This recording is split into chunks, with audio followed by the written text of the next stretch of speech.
Welcome to Boxfill. This is the new eco-friendly paper void fill for your packing area that is nice and easy, adaptable, cheap and very affordable.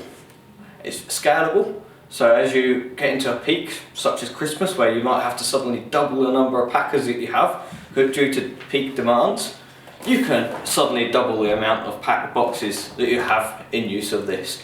You don't have to pay for electricity for a machine to dispense it, because the machine that dispenses it is me. All you do is very simply tear open the nice little hole at the end of the box.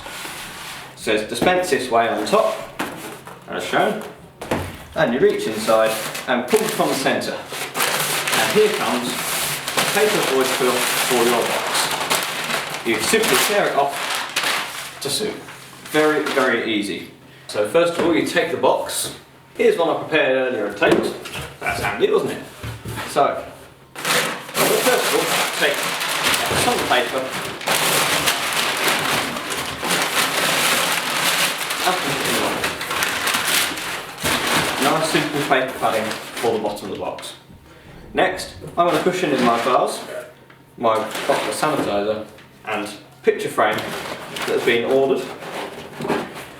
Next, the rest of the void, you can pack around items to stop it moving, fill it to the top of the box, until you're comfortable with it. You've done enough. If you want a little bit more, just tear a little bit more in, push it in, close the top of your box, tape it. That is now ready for shipping to the customer. So to recap, Boxfill, the new eco-friendly paper void fill. It is low cost, it is eco-friendly, it is recycled and recyclable 100%. It requires no machines, so it is very quick setup in your operation. With no machines, there's also no failures or faults with those machines. It's easily scalable for your peak. All you have to do is set up another pack bench and take another box off your pallet. That is as simple as setup goes. You don't have to wire in or plug in more machinery. It's lightweight, it's only 8 kilos in weight. Very nice, easy to pick up and take around your packing area. It takes minimal space really on your pack bench. Look how small it is. It's wonderful.